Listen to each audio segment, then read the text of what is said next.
Relationship rescue. Be connected rather than addicted. Hi, this is Wendy Shutworth. Today I'm talking to you about an instant stress reducer.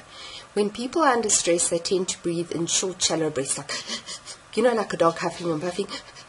But you don't really breathe so that the air gets all the way down to your tummy.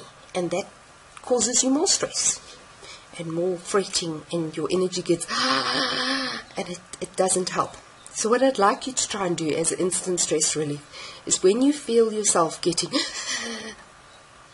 breathe. Relax yourself.